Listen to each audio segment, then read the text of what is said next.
Bismillahirrahmanirrahim.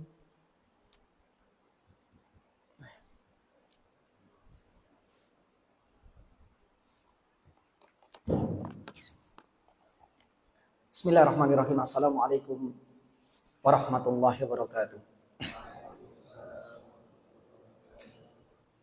Innal hamdalillah nahmaduhu wa nasta'inuhu wa nastaghfiruh wa na'udzu billahi min shururi anfusina wa sayyiati a'malina. May yahdihillahu fala mudilla lahu wa may yudlilhu fala hadiya lahu. Wa asyhadu an la ilaha illallah wahdahu la syarika lahu. Ilahul awwalina wal akhirin wa asyhadu anna Muhammadan abduhu wa rasuluh. Allahumma salli wa sallim wa barik ala Muhammad wa ala alihi wa ashabihi wa man ihtadaw bihudahu ila yaumiddin, amma ba'd.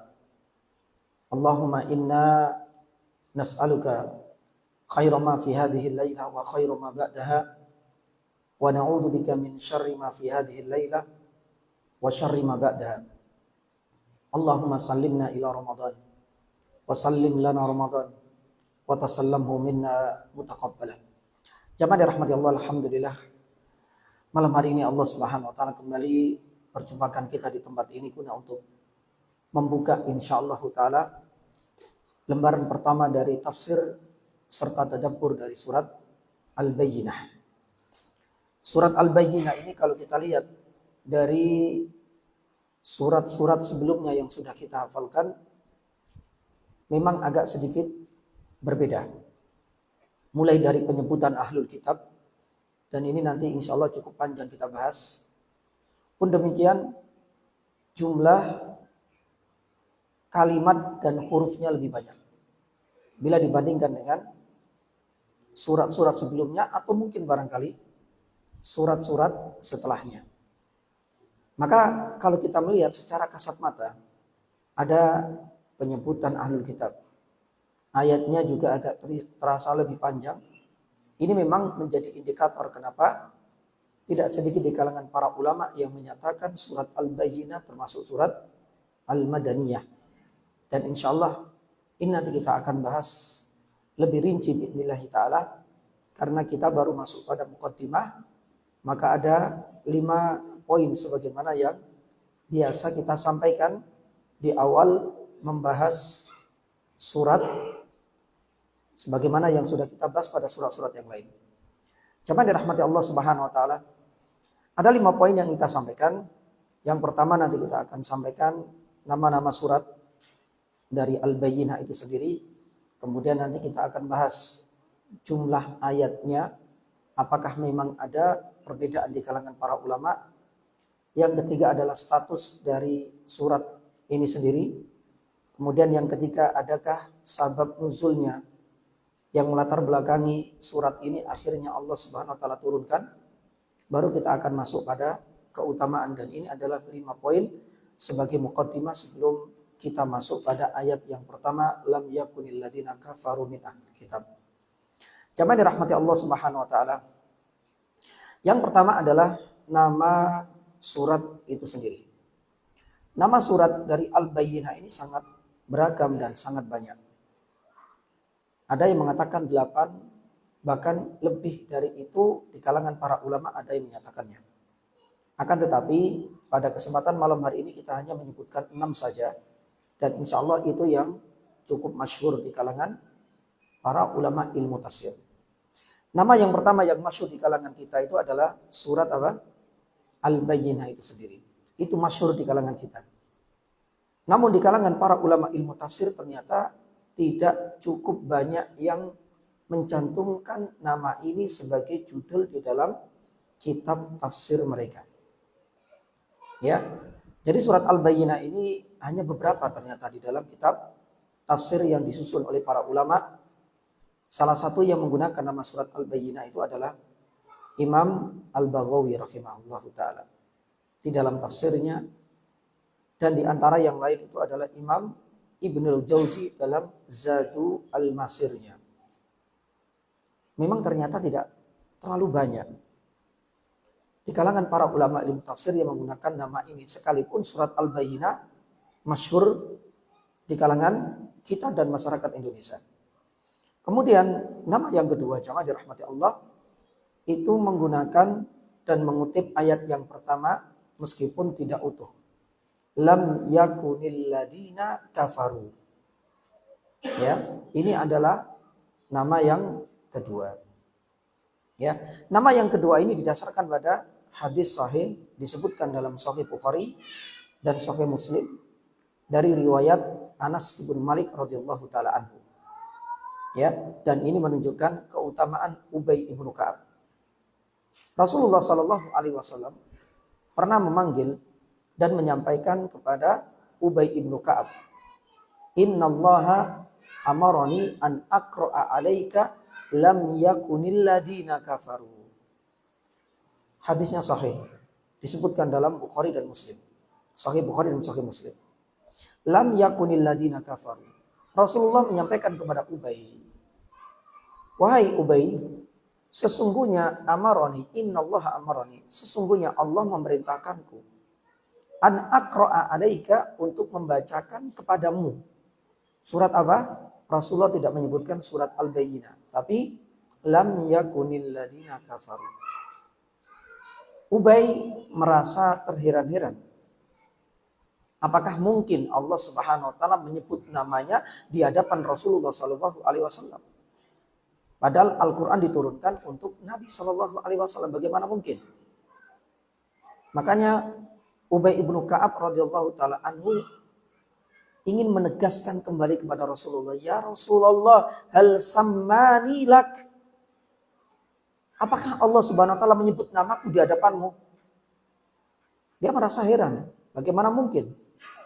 Ubay merasa dirinya bukan apa-apa, bukan sosok sahabat yang paling spesial.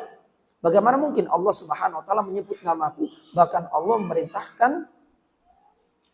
Rasulullah untuk membacakan surat lam yakunil ladina kafaru kepadanya. Ya, ini memang agak aneh bagi Ubay ibnu Ka'ab. Tapi ternyata Nabi Shallallahu Alaihi Wasallam ketika ditanya, apakah Allah menyebut namaku di hadapanmu ya Rasulullah? Iya, na'am. Memang itu adalah perintah Allah, wahai Ubay. Bagaimana respon dari Ubay bin Ka'ab? Fabaka. Akhirnya Ubay bin Ka'ab itu menangis. Ya, merasa bahagia, iya. Bercampur juga sedih. Yani subhanallah. Bagaimana mungkin dia merasa dirinya yang hina begitu? Ternyata namanya disebut di hadapan Rasulullah Sallallahu Alaihi Wasallam. Bahkan tidak hanya disebut, Rasulullah SAW diperintahkan untuk membacakan surat ini di hadapan Ubay bin Ka'ab radhiyallahu taala anhu. Hadis ini sahih dari riwayat Anas bin Malik radhiyallahu taala anhu dan menunjukkan keutamaan Ubay bin Ka'ab radhiyallahu taala anhu. Ini adalah nama yang kedua. Lam yakunil ladina kafaru. Sebagaimana Rasulullah SAW pernah menyebut surat ini dengan lam yakunil ladina kafaru. Jamaah dirahmati Allah, adapun nama yang berikutnya adalah nama yang ketiga. Surat ini selain Al-Bayyinah, lam yakunil ladina kafaru, nama yang ketiga ini malah lebih populer di kalangan para ulama ilmu tafsir meskipun tidak masyhur di kalangan kita atau masyarakat kita. Surat apa yang ketiga ini? Surat yang ketiga itu adalah lam yakun. Ya, pendek memang. Oleh karena itu, ya, Ibnu Ashur, Tahir Ibnu Ashur dalam tafsirnya At-Tahrir wa Tanwir mengatakan, kenapa cuma lam yakun? Ini adalah bagian ikhtisaran, ya, singkatan atau ringkasan dari nama yang kedua. Kalau nama yang pertama itu lam yakunil ladina kafaru agak panjang, sedangkan nama yang ketiga ini ikhtisaran sebagai bentuk singkatan atau ringkasan dari nama yang sebelumnya. Surat lam yakun, cukup itu.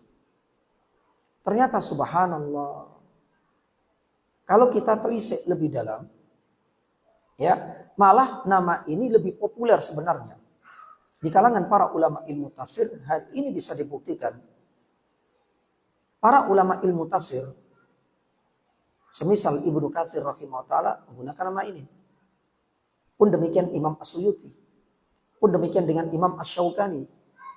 Pun demikian dengan Imam Al-Baihaqi. Mereka ini adalah para ulama ilmu tafsir yang insya Allah kita mungkin pernah mendengar atau banyak mendengar tentang kitab-kitab mereka. Kenyataannya, ulama-ulama tafsir yang tadi sudah kita sebutkan, Ibnu Katsir, Imam Suyuti, Imam Asy-Syaukani, sampai Imam Al-Baihaqi, rahimahumullahu ta'ala, ternyata lebih memilih nama yang kita lam yakun. Dan ini adalah nama yang ketiga.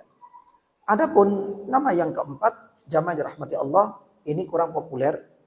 Tapi sebagian ulama tafsir ada yang menggunakan nama yang keempat. Nama yang keempat ini adalah surat apa? Surat Ahlul Kitab. Ya, karena mengambil cuplikan kalimat yang ada di dalam ayat yang pertama. Lam yakunil ladina kafaru min ahlil kitab. Maka di antara para ulama ada yang beristihad.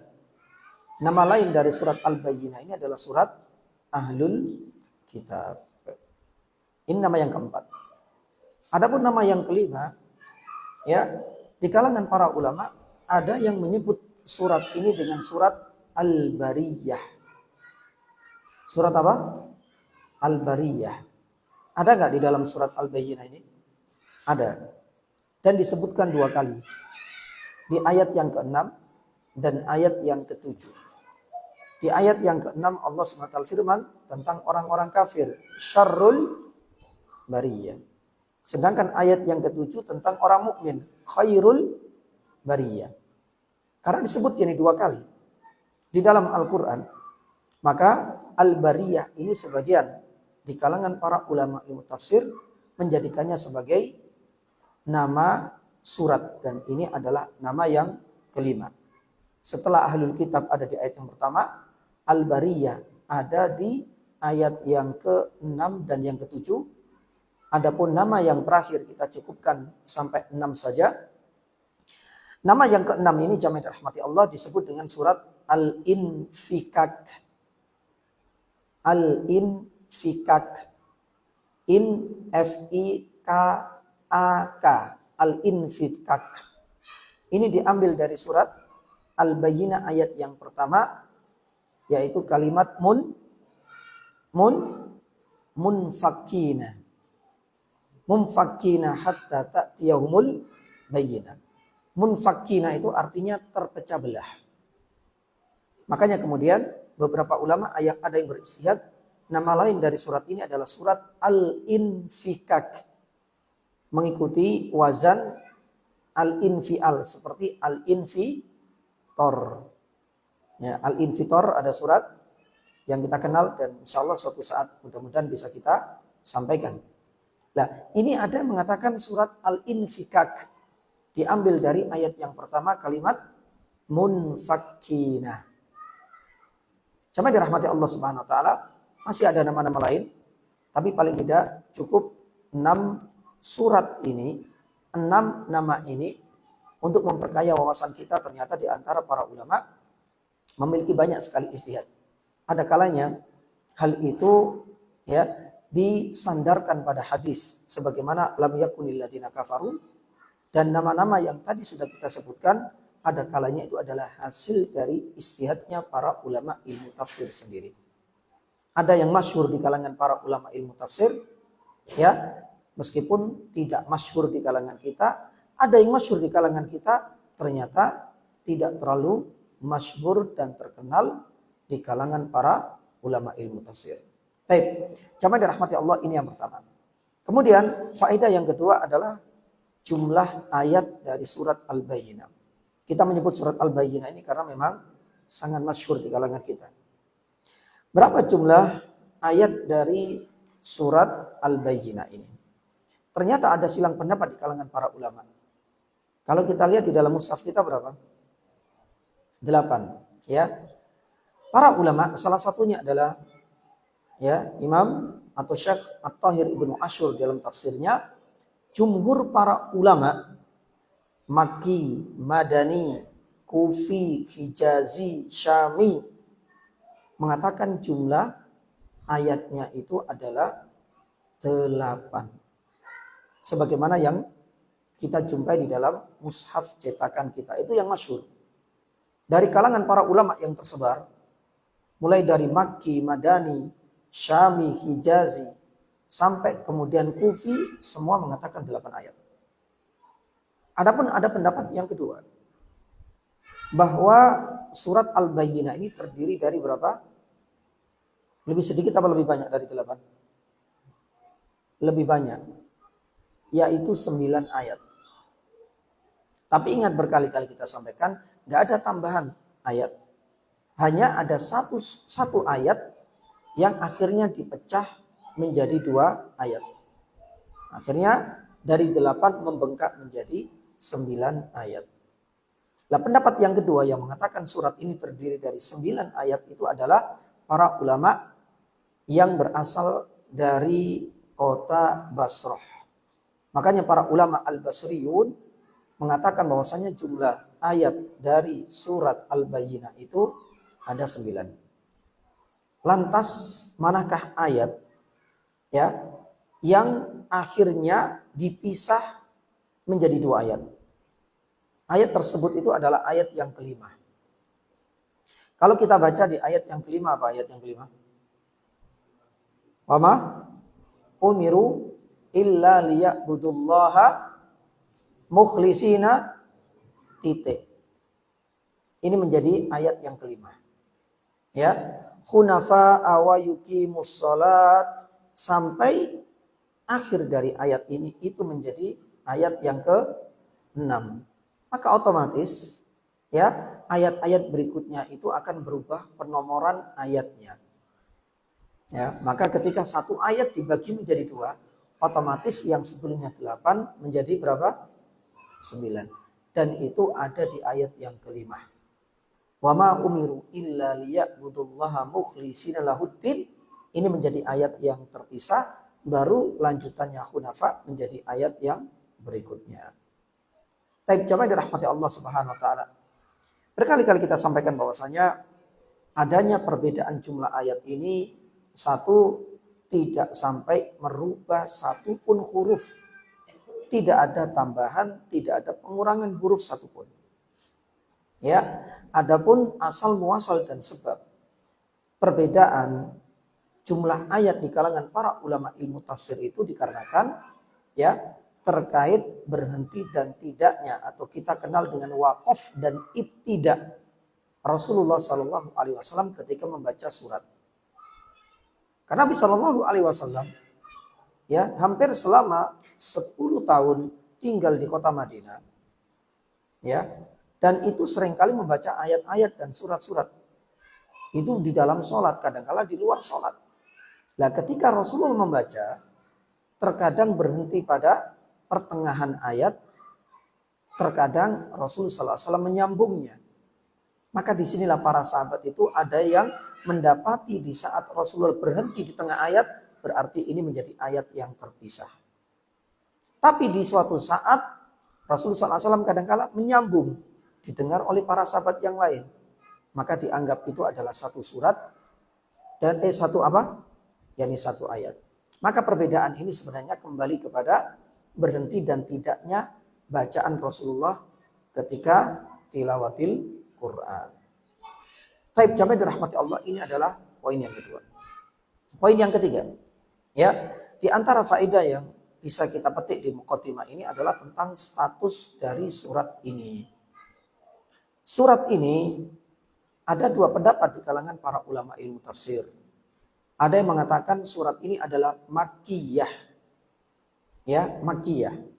Karena terdapat sebuah riwayat dari Abdullah ibnu Abbas radhiyallahu taala anhuma bahwa seluruh surat-surat yang ada di dalam juz amma atau juz yang ke-30 itu semuanya Makkiyah kecuali beberapa surat. Salah satunya adalah Idza Zulzila, surat Al-Zalzalah. Salah satunya adalah surat An-Nasr. Itu adalah surat-surat Madaniyah. Maka dari penuturan Ibnu Abbas ini, ketika tidak disebut surat Al-Bayyinah, berarti surat Al-Bayyinah dianggap sebagai surat apa? Makkiyah. Ini menurut pendapat yang pertama karena ada sebuah riwayat dari Abdullah ibnu Abbas radhiyallahu taala anhu. Akan tetapi pendapat yang kedua malah mengatakan sebaliknya. Dan ternyata ini adalah pendapat jumhur para ulama ilmu tafsir. Bahwa surat ini termasuk surat Madaniyah. Dan berkali-kali kita sampaikan. Kenapa sih kadangkala kita membaca ada Makkiyah, ada Madaniyah. Disebut Makkiyah itu diturunkan dan ini pendapat yang paling rajih sebelum hijrahnya Rasul. Sedangkan disebut Madaniyah pasca Rasul SAW hijrah ke kota Madinah. Jadi ya titik temunya itu adalah pada hijrahnya Rasul. Sebelum hijrah dimanapun itu diturunkan maka otomatis masuk kategori Makkiyah. Tapi kalau seandainya diturunkan pasca hijrah, sekalipun itu nanti diturunkan di kota Makkah, tetap disebut apa? Tetap disebut yani Madaniyah. Karena ya barometer dan ukurannya itu adalah hijrahnya Rasul Sallallahu Alaihi Wasallam. Dan ini adalah pendapat yang lebih mendekati kebenaran. Nah terkait yang surat Al-Bayyinah ini, pendapat yang kedua ini didominasi oleh mayoritas atau jumhur para ulama ilmu tafsir. Tentu mereka ketika banyak yang berpendapat surat Al-Bayyinah ini adalah termasuk Madaniyah, diturunkan setelah hijrah, mereka punya hujjah, mereka punya dalil, mereka juga punya alasan. Apa saja alasan? Surat ini termasuk Madaniyah menurut jumhur para ulama. Ada sekitar 4 alasan. Alasan yang pertama, ya, surat ini disampaikan oleh Rasulullah kepada Ubay ibnu Ka'ab. Sedangkan kita tahu Ubay ini penduduk mana? Ubay penduduk mana jemaah? Ubay ini dari kalangan Ansor. Sedangkan Ansor itu merupakan penduduk yani Madinah. Maka oleh karenanya ketika Rasulullah SAW itu menyampaikan kepada Ubay, wahai Ubay, innallaha amarani an aqra'a alaika. Sesungguhnya Allah memerintahkanku untuk membacakan surat ini langsung kepadamu. Maka menjadi satu alasan. Berarti surat ini bisa dipastikan diturunkan setelah apa? Hijrah. Karena pertemuan Rasul dengan Ubay itu baru terjadi pasca hijrah. Sebab Ubay itu warga lokal, warga asli pribumi di kota Madinah. Ini adalah alasan yang pertama. Maka surat ini termasuk Madaniyah. Alasan yang kedua, jamaah dirahmati Allah. Kenapa surat ini disebut surat Madaniyah? Karena ada penyebutan ahlul kitab. Sedangkan kita tahu ahlul kitab ini mencakup 2 agama. 2 komunitas, yaitu orang-orang Yahudi dan orang Nasrani. Sedangkan pertemuan Rasulullah SAW dengan Yahudi itu baru ketika pasca hijrah. Maka oleh karenanya para ulama mengatakan penyebutan ahlul kitab terutama orang-orang Yahudi itu baru terjadi ketika Rasulullah SAW hijrah kota Madinah.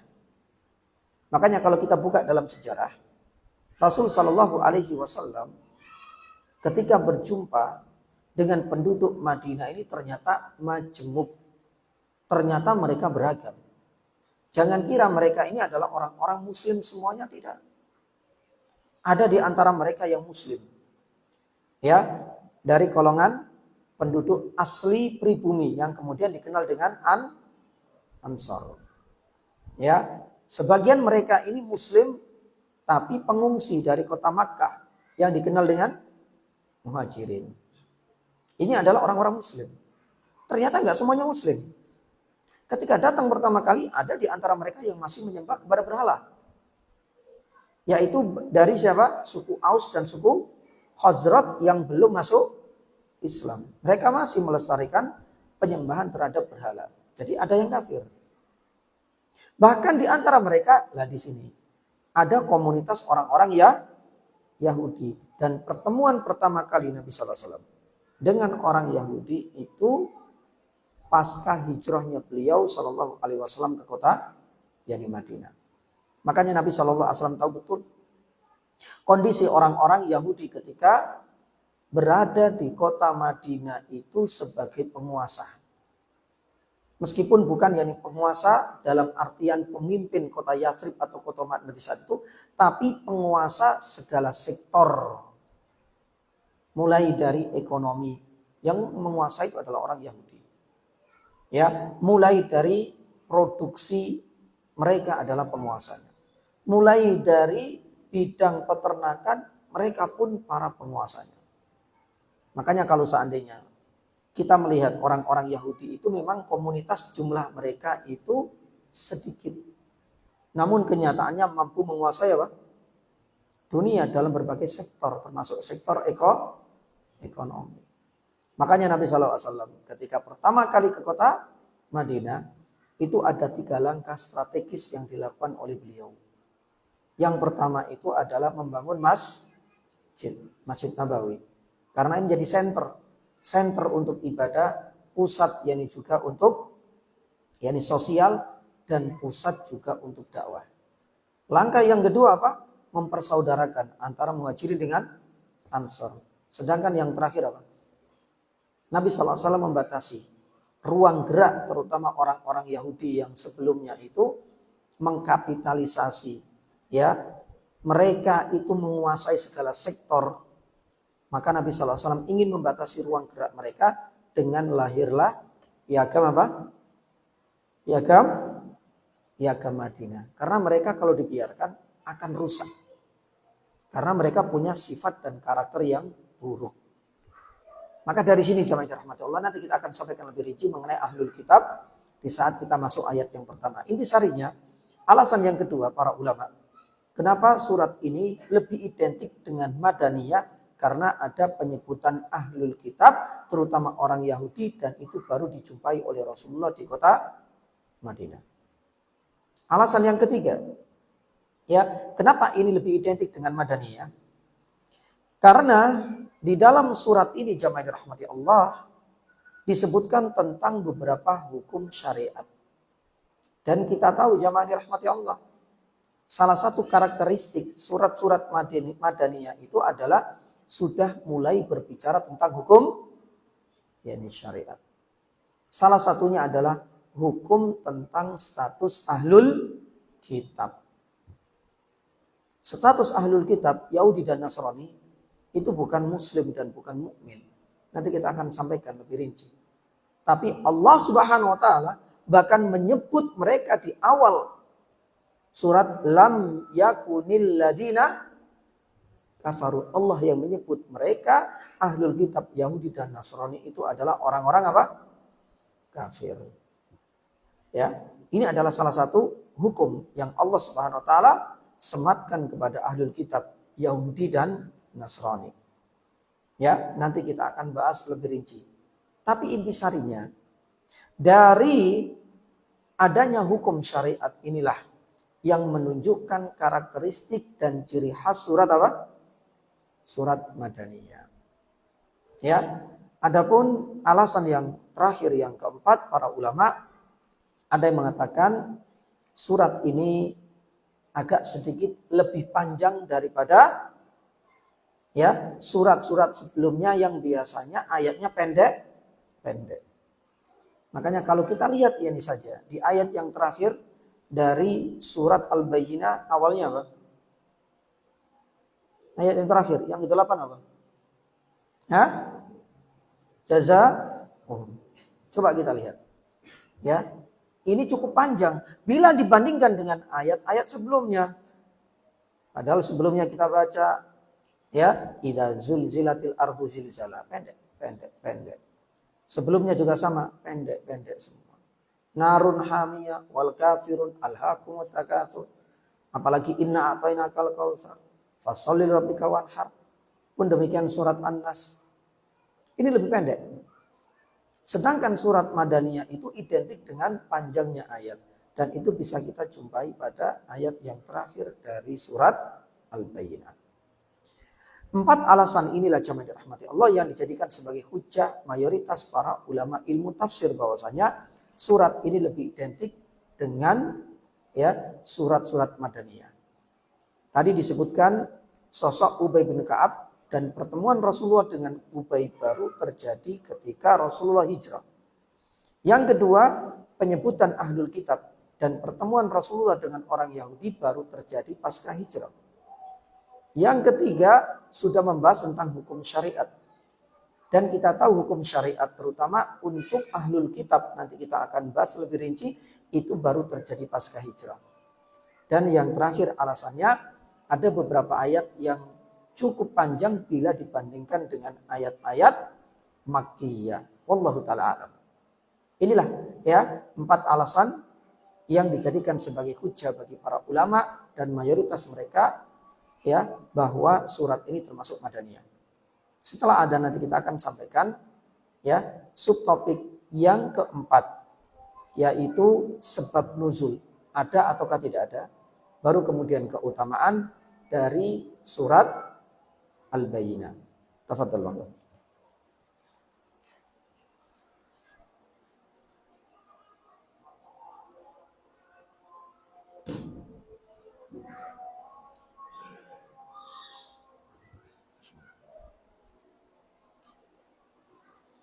Allahu Akbar, Allahu Akbar,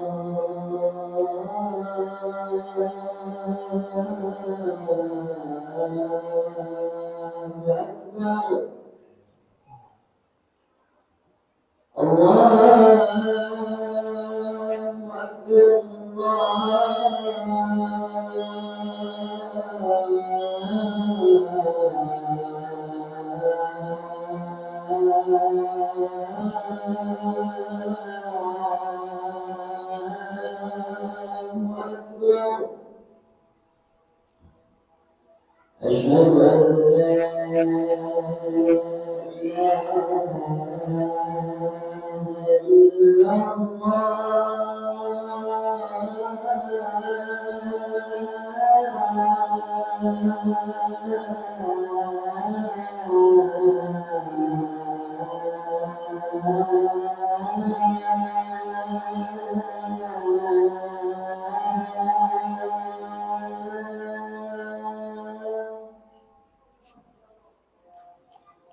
أشهد أن لا إله إلا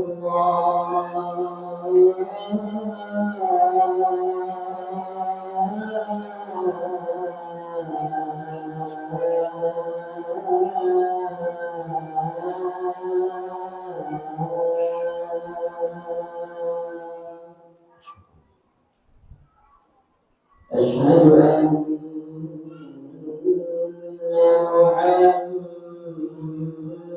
محمدا رسول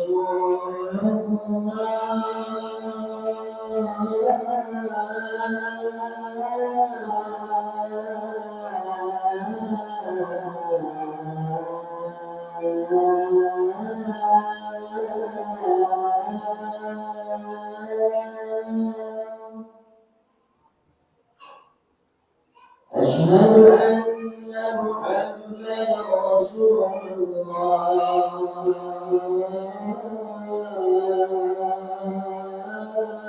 على حي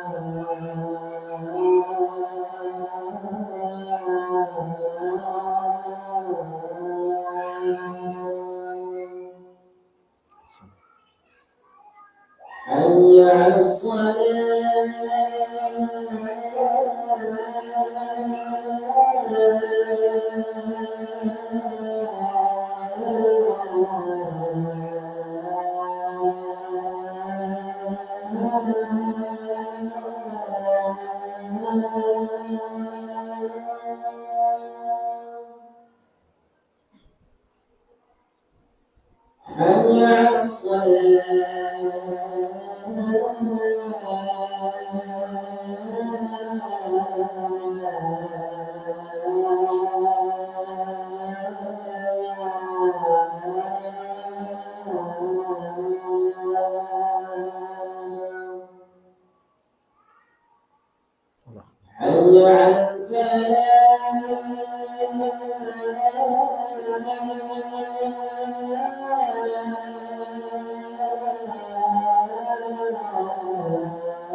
حي على الفلاح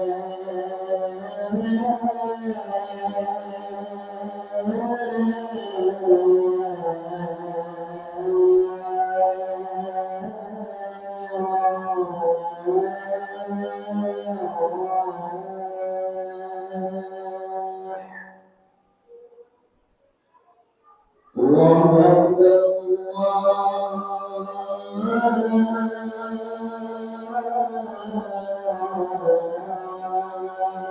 أكبر لا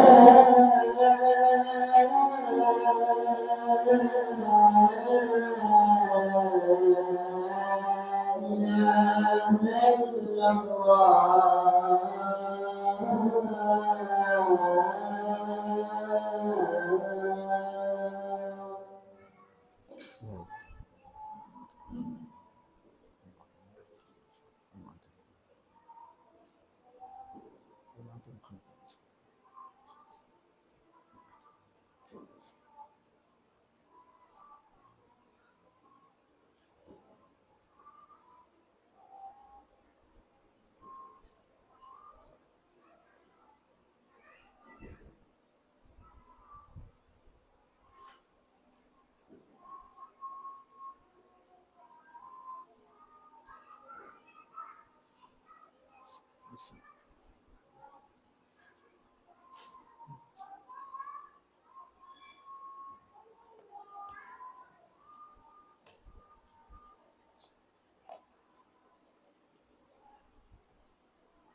Alhamdulillah.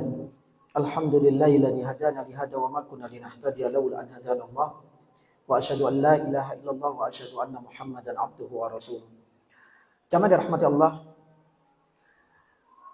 Subtopik yang ketiga atau yang keempat adalah tentang sabab nuzul. Ya. Sabab nuzul itu adalah sebab yang melatar belakangi surat Al-Bayyinah ini diturunkan oleh Allah Subhanahu wa taala. Apakah memang ada ataukah memang surat ini diturunkan tanpa ada sebab yang melatar belakanginya? Terkait dengan ini ada dua pendapat di kalangan para ulama ilmu tafsir.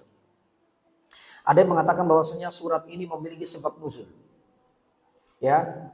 Namun pendapat yang kedua, dan ini adalah pendapat yang lebih mendekati kebenaran, surat Al-Bayyinah ini tidak memiliki sabab nuzul.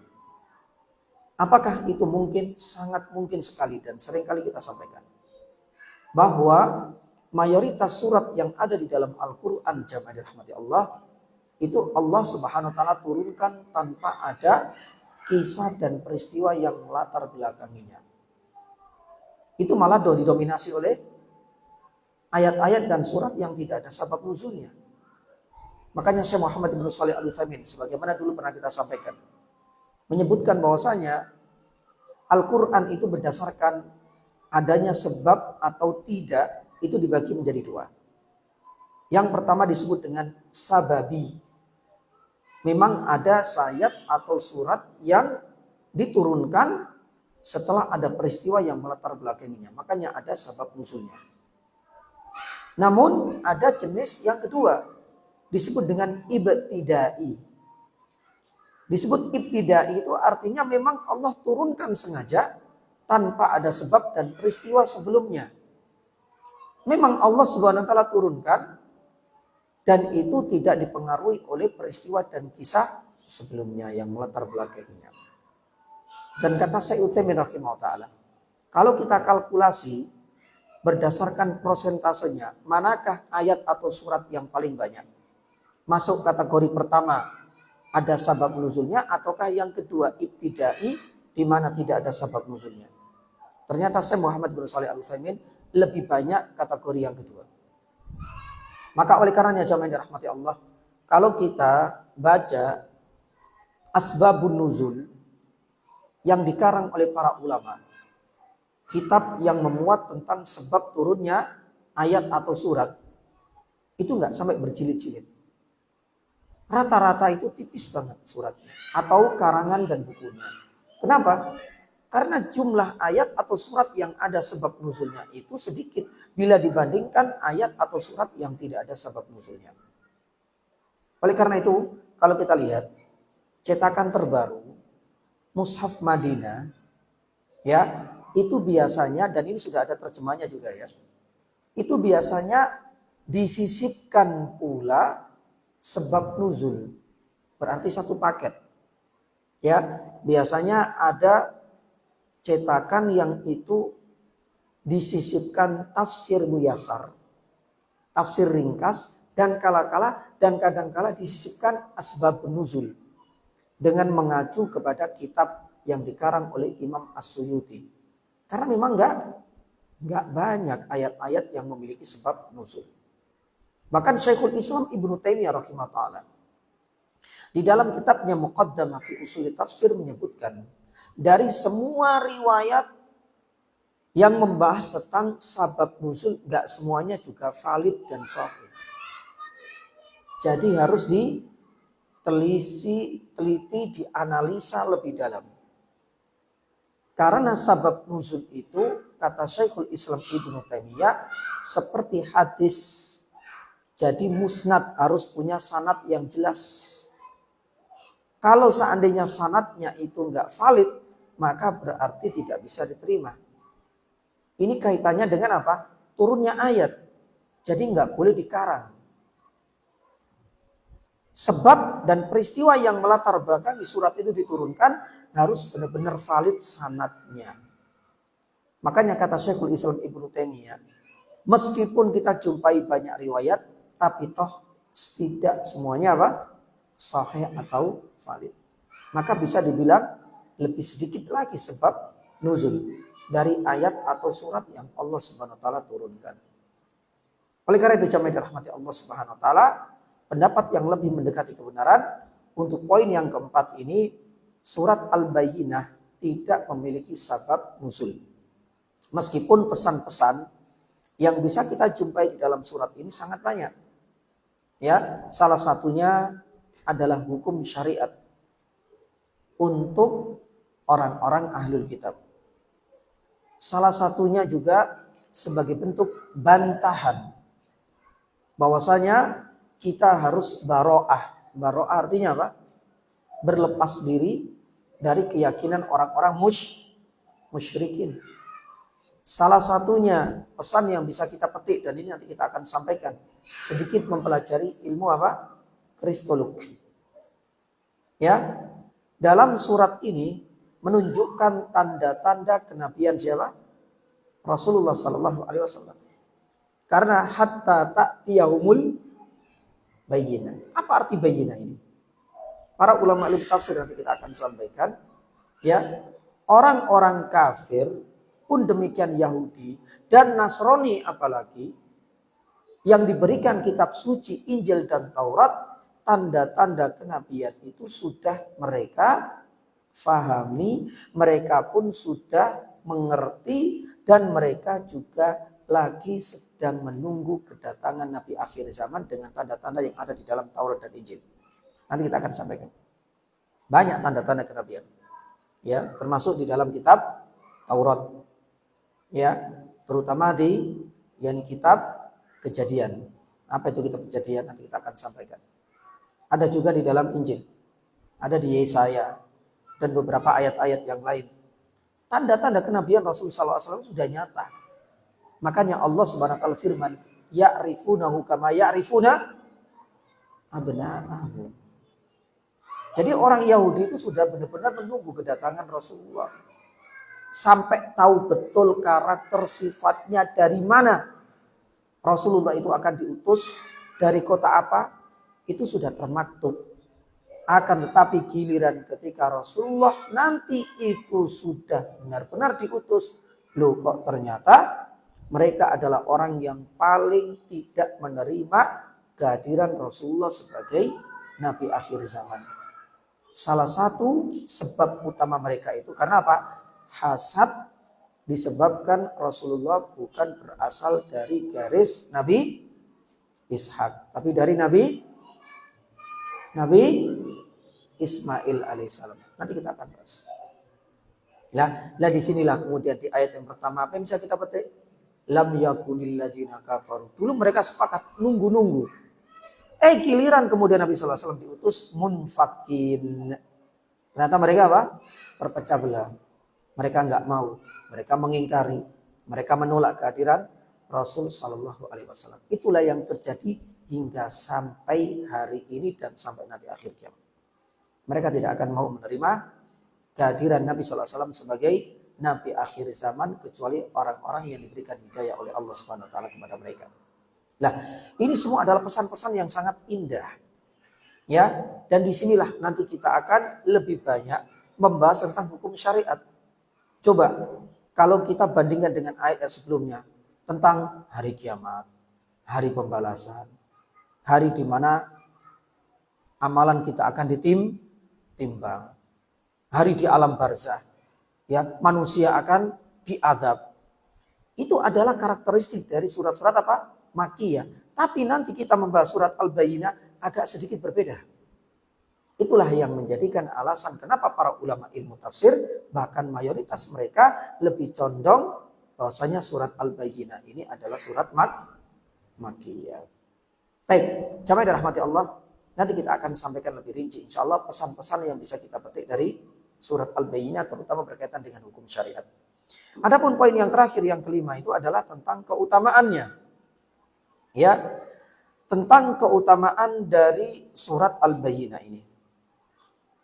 Sejatinya surat Al-Bayyinah tidak memiliki banyak sekali keutamaan. Kecuali hadis sahih dari riwayat Anas ibnu Malik yang dicantumkan oleh Imam Bukhari dan Imam Muslim dalam sahihnya. Sebagaimana yang tadi sudah kita sampaikan di awal ya kajian.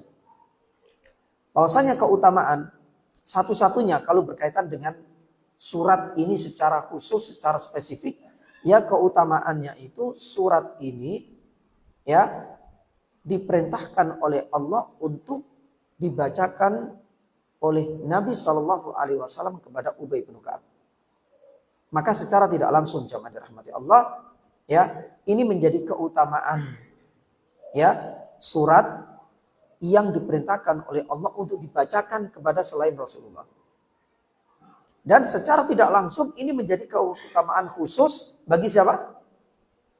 Bagi Ubay ibnu Ka'ab. Kenapa harus Ubay ini jemaah? Ya, dan memang ini menjadi prediksi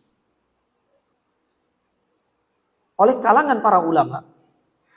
Rasulullah Shallallahu Alaihi Wasallam, sebagaimana dulu pernah kita sampaikan, memberikan rekomendasi bacaan Al-Quran itu kepada 4 orang. Khudul Quran an arba'ah. Ambillah Al-Quran itu dari 4 orang. Yang pertama itu adalah Abdullah ibnu Mas'ud. Yang kedua itu adalah Ubay ibnu Ka'ab lainnya. Yang ketiga adalah Mu'ad ibnu Jabal. Dan yang terakhir itu adalah Hudzaifah. Ya, maaf, Salim Maula Hudzaifah. Salim ini satu-satunya adalah mantan budak. Lah jamaah dirahmati Allah. Dari 4 orang inilah pantas bila Allah Subhanahu wa taala memberikan apresiasi yang tinggi kepada Ubay. Karena memang sebelumnya Rasul Shallallahu Alaihi Wasallam pernah merekomendasikan 4 orang. Salah satunya ya Ubay ini.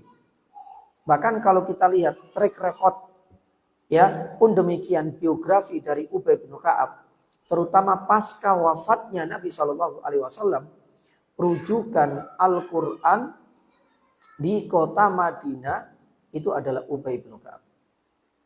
Ya, dan beliaulah yang merintis Madrasatul Quran, madrasah tafsir di Madinah. Itu juga Ubay bin Ka'ab. Sedangkan di kota Makkah yang merintis madrasah Al-Quran dan tafsir itu adalah Abdullah ibnu Abbas. Sedangkan di kota Kufah itu adalah Abdullah ibnu Mas'ud. Maka ini adalah seakan-akan prediksi. Mungkin barangkali isyarat kenapa Allah Subhanahu wa taala menyuruh Nabi sallallahu alaihi wasallam untuk membacakan surat ini kepada Ubay bin Ka'ab, karena memang Ibnu Ka'ab punya banyak sekali kelebihan terutama di bidang Al-Quran, sampai Rasulullah merekomendasikan 4 orang, salah satunya adalah Ubay ibnu Ka'ab. Maka kalau kita melihat keutamaan dari surat Al-Bayyinah, ya paling tidak adalah tentang ini saja. Ya, adapun keutamaan-keutamaan yang lain itu sebenarnya kalau kita baca, kita cari banyak, tapi yang jadi masalah sumbernya yang tidak valid dan tidak sahih. Ya. Dan kebanyakan itu sumbernya dari kitab hadisnya orang-orang Rafidah, Syiah Rafidah. Salah satunya dinisbatkan kepada Ja'far As-Shadiq. Ya, di antaranya barang siapa?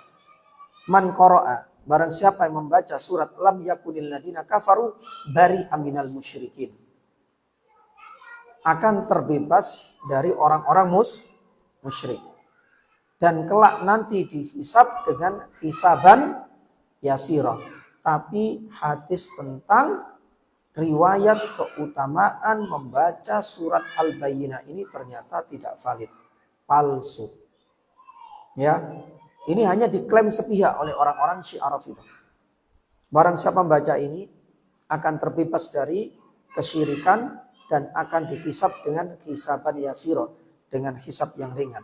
Tapi sudah diteliti ternyata sanadnya terputus, bahkan dianggap palsu. Bahkan di kalangan mereka orang-orang Syiah Rafidah, ada yang menyebarkan hadis tentang keutamaan surat ini juga. Surat ini kalau seandainya